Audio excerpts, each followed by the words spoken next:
Oke, assalamualaikum warahmatullahi wabarakatuh. Kembali lagi di channel saya. Di video kali ini kita mendapatkan kiriman ya lur dari Jakarta, dari subscriber kita yang konon katanya ini habis ngisi VCB atau ngerakit PCB.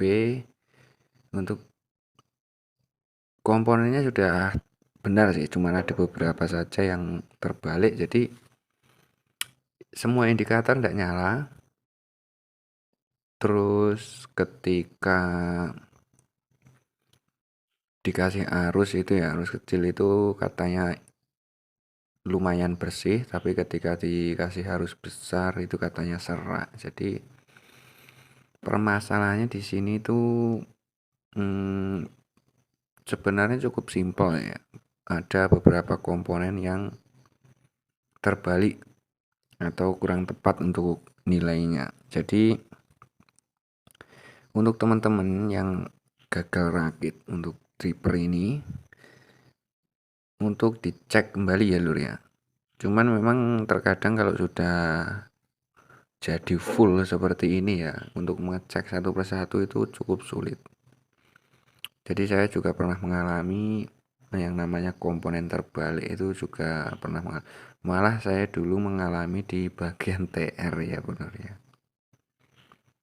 Tapi untung saja tidak sampai fatal atau menyebabkan terbakarnya jalur ya, cukup meledak saja untuk TR-nya. Jadi efek ngantuk, efek capek dan lain sebagainya memang sangat riskan sekali untuk pengisian PCB ini. Tapi untuk teman-teman yang beli jadi itu harus benar-benar memilih ya, memilih dalam arti si perakit itu ketika memakai komponen itu yang komponen bagaimana. Jadi terutama teman-teman jangan mencari yang harga murah ya, karena dripper ini itu dripper yang didesain untuk watt. Ini wattnya besar lur. Jadi ini kalau memang trafonya mumpuni, transistornya komponennya bagus, itu bisa di atas 2000 watt lur.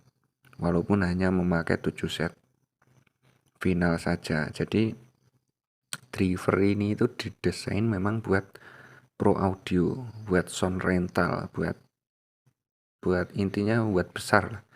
Jadi ketika teman-teman atau perakit itu memakai salah satu saja komponen yang kurang bagus, itu nanti hasilnya juga tidak bagus dan driver ini juga mudah error lur. Kalau diisi dengan komponen yang tidak ori atau super lah katanya. Kalau zaman sekarang bicara ori gitu kok sulit ya lur ya. Jadi kita katakan super gitu aja. Jadi intinya untuk teman-teman yang memiliki kendala miss dalam perakitan atau pengisian komponen, kalau memang nilai komponen yang tertera di VCB ini terus apa itu namanya, simbolnya atau kodenya itu ragu untuk teman-teman mengerti ini simbol kayak gini, ini nilainya berapa, komponen apa, mending bertanya lur daripada harus mengira-ira, karena nanti fatal ya. Untuk driver beda, kalau driver yang buat kecil itu mungkin tidak sampai fatal lur. Kalau ini wah bisa terbakar lur. Jadi seperti itu ya untuk teman-teman yang gagal untuk merakit. Ini saya lihat di Facebook itu juga cukup banyak lur yang gagal rakit, drivernya steppernya nggak jalan, audionya error, biasnya terlalu jauh untuk atau tidak imbang. Kalau ini tadi saya setting di 41, yang sebelah 42, terkadang 42 43, jadi normal ya selisih segitu karena ini kan belum nempel di heatsink. Juga karena HFE dari transistor itu sendiri kan antara kanan dan kiri juga berbeda lur. Jadi walaupun komponen bagus juga tidak 100% bisa bias itu imbang 4141 persis gitu, sulit. Dan untuk DCO ini tadi terdapat 4 mV ya, sekitar 4 sampai 5 mV. Dan itu bisa diturunkan kalau teman-teman mau membeli IC seperti ini, itu yang banyak loh. IC ini IC untuk setting DCO ya. Nah, IC yang di sini itu belinya yang banyak, terus dipasang satu persatu, dicari mana IC yang nilai DCO-nya terkecil, seperti itu. Nomornya sama lur, nomornya sama, yang penting IC op-amp gitu aja ya, atau preamp. Mau beda nomor juga nggak apa-apa, yang penting jenis IC-nya IC preamp atau dual op-amp. Jadi yang namanya IC itu memiliki tingkat HFE juga. Di dalamnya itu terdapat transistor yang HFE-nya juga berbeda-beda loh. Jadi satu IC dan IC lain itu juga tidak sama untuk nilai DCO yang keluar. Jadi teman-teman kalau mau meminimalisir DCO ya, jadi bisa mengganti-ganti IC-nya. Namun saya pribadi, saya juga memakai buat hajatan itu, saya juga mendapatkan DCO yang 5 mV. Itu juga aman loh, di speaker juga aman. Bahkan kalau di sini tuh kalau hajatan juga keras-keras loh. Kalau nggak keras nggak laku. Jadi ya lumayan untuk kelas ombro ini, sangat-sangat lumayan, sangat-sangat bagus menurut saya untuk kualitasnya. Dan juga untuk biaya perakitannya itu juga masih tergolong sesuai lah dengan hasilnya. Yang namanya kelas A itu juga mahal. Dan juga informasi ya, untuk driver ini itu kalau bisa minimal PSU nya itu kalau bisa jangan di bawah 4590. Jadi medium voltnya 45 VAC, high voltnya 90 VAC itu minimal ya. Karena kalau terlalu kecil itu nanti akan mudah klip juga untuk drivernya. Jadi percuma kayak kelas A tapi kok mudah klip ya. Dan ampere terutama lur, ampernya yang di atas 20 ya, 20 ke atas lah, minimal 20 itu untuk 2 channel. Itu juga untuk meminimalisir trafo, karena yang driver ini butuh ampere yang besar loh. Ini itu paling enak dikasih 3,5 kVA itu juga cukup. Kalau bisa ya 4,5. CT nya 60 120 itu sudah cukup. Kalau misal genset atau PLN ya yang tidak drop terlalu banyak itu sudah cukup. Kalau gensetnya dropnya terlalu banyak ya mending pakai yang 65 130 itu juga aman. Itu kan toleransi ngedropnya si genset ya lor ya. Jadi walaupun itu terlalu berlebihan menurut saya, menurut perakitnya juga, ini tidak masalah lor, karena kita toleransi dari genset yang ngedrop itu tadi. Jadi untuk meminimalisir clipping ya, karena clip itu juga sangat berbahaya bagi si speaker itu sendiri soalnya. Jadi ketika buat teriak atau apa, kalau clip itu suara akan pecah, sinyalnya itu jadi kotak lor. Dan itu juga yang merusak speaker. Dan tambahan lagi ya untuk teman-teman yang merakit coil atau high pass filter seperti ini ya, high pass filter apa low pass, high pass filter ya kayaknya. Oke, kita kembali lagi ya lor. Tadi mohon maaf HP ini lowbat lor, ngedrop lor. Ketika saya ngomong bicara panjang tak taunya HP-nya mati lor. Kita kembali lagi untuk yang selanjutnya yang kita bahas ini ya lor ya.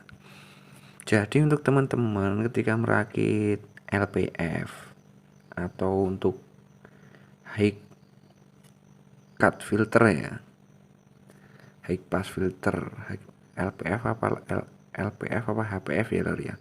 Pokoknya ini fungsinya itu untuk memangkas frekuensi yang terlalu tinggi. Jadi frekuensi di atas 20 kHz, 16 18 kHz ke atas ya lor ya. Frekuensi ngisis atau frekuensi liar yang tidak enak didengar atau tidak pantas atau tidak seharusnya direproduksi oleh si driver. Itu kalau bisa bikinnya itu yang rapat lur, karena ini itu nanti ketika dikasih beban tinggi ini kalau bergetar ini juga ikut berbunyi lur.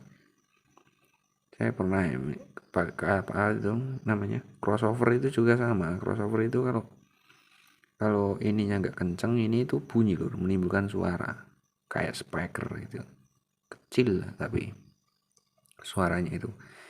Jadi daripada seperti ini mending di jumper langsung aja lur. Kalau seperti ini nanti malah bikin cacat suara.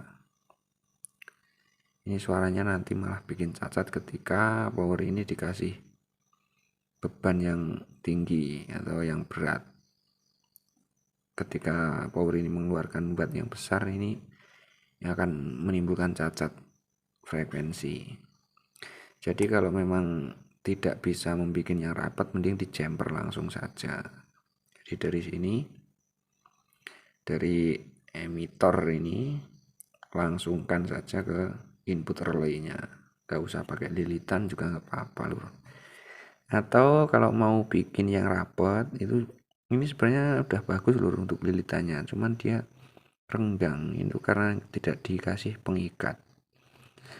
Jadi bikin seperti ini itu dikasih pengikat dulu, langsung dicelupin aja ke pernis atau sirlak ya.